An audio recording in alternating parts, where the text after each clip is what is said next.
Hello, this is David Dean, and I got invited into another base.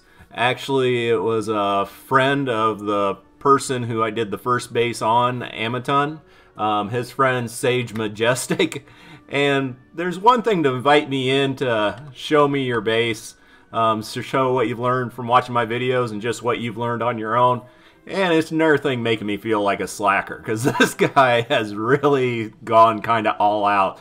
This is kind of, if you've seen the YouTuber HiQ, he loves doing big fancy builds like this, and this is just awesome. He did incorporate a lot of the defensive elements I had for my base, but he's also added this magnificent looking thing and incorporated into a very strong defense also.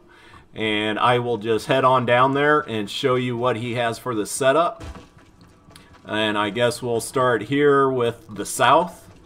For coming in, just actually I'll go down here first. Instead of using stairs like I did, he uses wall arches to bring it down. And then he has the ceiling electric fields. Once again, they're recessing a little bit into it, which is really messed up if you are putting this much effort into a base to make it look awesome, and then you have ceiling electric fields rising up from the floors, or ceilings. But anyway, so he has this really off. There is no lobbers that are going to be doing any damage from here. Flingers are going to have to go way out or find another way through.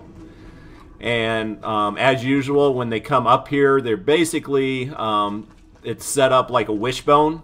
So they can go in that entrance over there or come way over here. And the way he did is a little different. On the other one, the wall was over here. Trying to get a good angle. Which means you had to get rid of this floor piece or they couldn't get in. What he did was take out the wall, put another floor, and then they can just barely make it up. And this is the only place, this little bitty section, that they can walk straight up and then go into his fort. And then, yeah, eaten up by wooden floor spikes once he gets over here. Dynamos on the castle walls. He has the wall darts, probably put up one more there. And then the gas trap. And let's see, actually I'm going to hit the other entrance before we get inside of this castle because there's just a bunch of stuff. This will be something you need to put on if you do the amplifier way out here, which won't be for a while.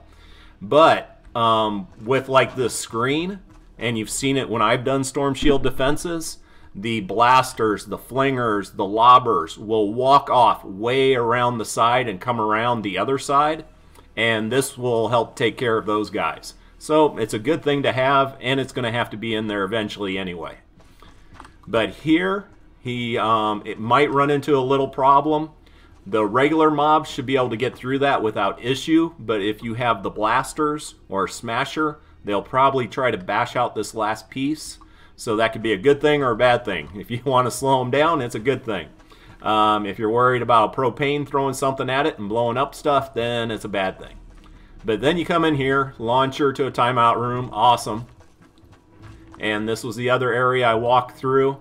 And then it comes up here, combines with the tunnel from the east, straight up for the amplifier. One thing I thought was really cool, instead of doing the straight up walls, he did alternating stair steps, which gives a great look. And the thing is, you can stand on one side of the castle and see all the way to the other side of the castle, which is huge when you have a wishbone basic effect of the mobs coming in.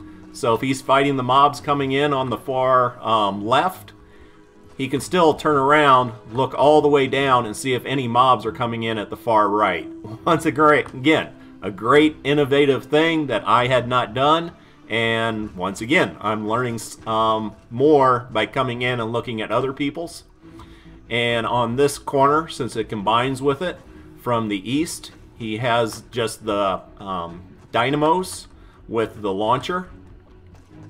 And they come up and they're just going to get eaten up, get in here, and then try to go through this passage, which is more of a diagonal one. But to just give it some more flair and more interesting look, he's gone with these odd-shaped cones, which I absolutely love.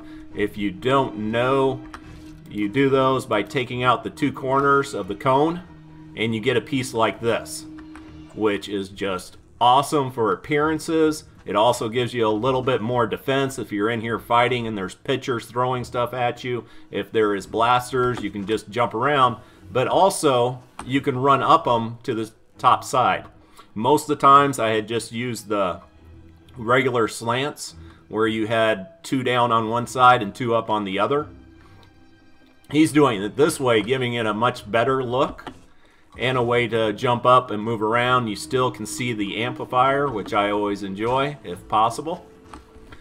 And then for the other side of the Wishbone, over here, so they can come in right here, or they can come around in here. And this works great, because as you've seen in my videos, a lot of times the smashers or the blasters will take a different path. So some of your traps are getting used up this way with the regular mobs, and then some of the traps are getting used up and used this way with the smashers, which just really helps make your traps last longer and just works great. Over here to the west, and I'm going to do more running around the castle. I want to hit the sides first. Here, he's definitely got a ton of ceiling electric fields. He put some gas traps in there. And once again, as I stated before, you are constantly going to be attacked from the west. You cannot put an amplifier over here to take out the spawn point. So all the way up to Storm Shield Defense 10, there's a chance he's going to get spawns here. So you might as well build it up. Let's see, is there... The only thing for getting out of here, there isn't anything for the larger mobs, like on the other side, the blaster or smashers. So, no, if you want to slow them down, good. If you're worried about them breaking it down, then take it out. But otherwise, they'll be coming in here. And if you remember on mine when I ran it, there is a natural slope here. So he blocked it off here. But he actually kept it open up here, which leaves him a path. He can go up and around.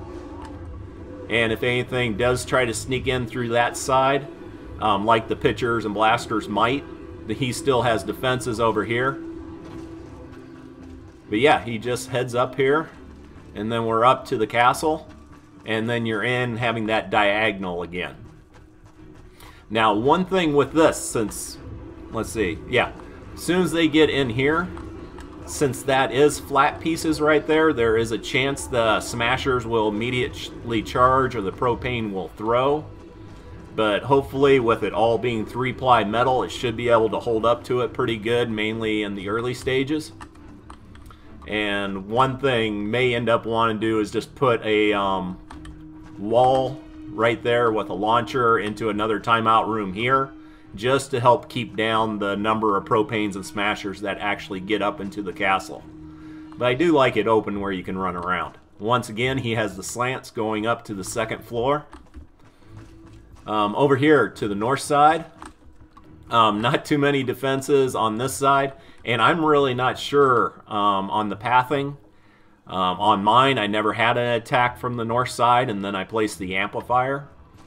So I need to go back. I believe, I'm trying to remember from when I ran it with my first account. You will have some mobs come over here, but it is a long path for them to travel. So if you're doing any shooting at all, you're going to take out the majority of them. And once again, there's a fair number of traps in here to take them out. And if they split off the other direction, they come up here where he has put some traps. I'm taking it this launcher got used up, because he has it set up into a double timeout. So you get launched from here to this launcher to here, and he has it set up there where they're getting launched up into the air up on top, hopefully spitting them all the way out.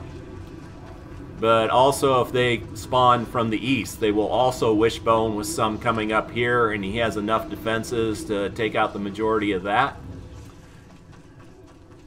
And then I want to show you, right here is the spawn point where you come in the zone. And right where you come in the zone, you can hop up on one of his modified slants. and then you're up. He has these little pit things here, which I think are pretty cool.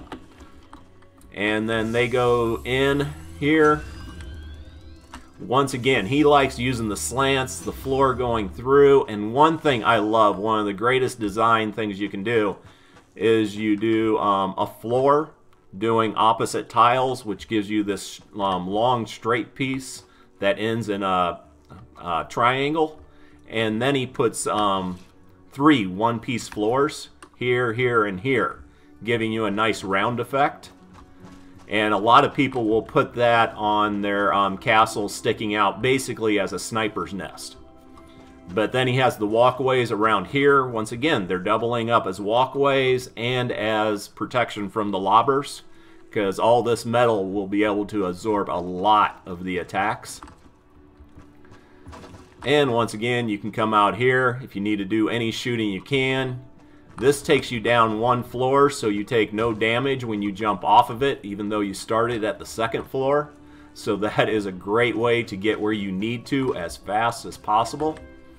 The only thing I would say is put a launch pad right here. So if you're out here, hit the launch pad up too and land right up on your balcony. And then you're ready to take off any other place you need to. Once again, doing the alternating stairs. I love the alternating stairs. That is a great idea. And actually, let's get back up on the 2nd floor. So this is the 2nd floor. Once again, we got these ceiling electric fields coming up. Sorry, get stressed out. Hate those things. Or actually, this is the 2nd floor. I was up on the 3rd floor. So, and you can see this is where it all comes down, that little pit thing he does on all 4 corners. Does the stone arches. I like building in metal a lot, but I have to admit, using the stone, it's still real strong, but it gives it a much better castle feel and kind of overall better look. Once again, he's using slants to get up to the higher floors. This is the 3rd floor, so basically this is the 4th where we get up. Once again, it has a cool kind of pyramid temple look to it. Once again, you got great visibility all the way across, but it is a ton of metal for the lobbers and flingers, whatever gets thrown up here, to beat through. And actually, yeah, there is anything that comes in here, it's not going to be able to get there. It's going to drop down to probably down here and just have to beat through metal. Let's see, I'm not sure if mobs could get through there or not. I would think not. I can't get through there. So that's pretty cool. Something else I hadn't seen before. Because instead of doing the full 3 wide on the wall, let's see, will it show me? No, I didn't want that. Oh, try that, there. Okay, he only does 2 instead of the full 3. Once again, just making it as open as possible. And hopefully this will stop Husk without issue. And yeah, and then once again, right around. This is nice here on this side. This is a gorgeous look to a great big home base defense. And really like it. You can run around, get to where you need to be. It's well defended. Like me, I got actually from the store, I picked up the assault rifle with a scope. So, just look down where you need to, and if you need to take out mobs at the opposite side of your castle, you can do so without any issue whatsoever. Well, let's hop back over there and just one more time so you can have a good look at it. Yeah. And yeah, he has this all set up, and he did a really good job of taking it out as far as he could, but not so far that the mobs could get on top of it. So that worked out great.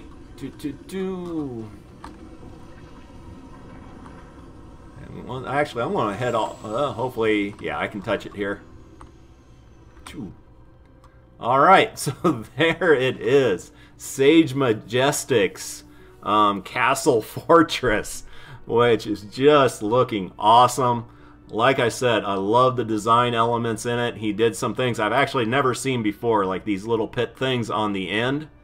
And for him, instead of using the normal slants I was using to get up and down, he did this variation of it where it's an upside down triangle basically on each side to go up and down. And Husk, I don't believe Husk can go up that. And that's why that's, in a lot of ways, much better than using a slant. Because that little point there, they have a very difficult time understanding how to maneuver around that. Where you just run over, jump, and run right up without any issues or any problems. So once again, just a great build. Definitely humbling me every time I look at what subscribers are out there building. Definitely keep these coming. Send me an invite anytime that I'm on. Just a warning, a lot of times I'm soloing or a lot of times I'm fighting. So I've had a few people get upset with me because I don't get back to them immediately when they're texting. I don't usually text when I'm fighting. Mainly if I'm in a group, I need to keep my teammates alive. I got to complete the mission, and then once it's done, then I get back to you. So please be patient with me. But there we go. SaGeMajestic. Outstanding. Love it. And thank you for watching the video. Let me know your thoughts on this base, and let me know ways you think you can things can be improved. Take care.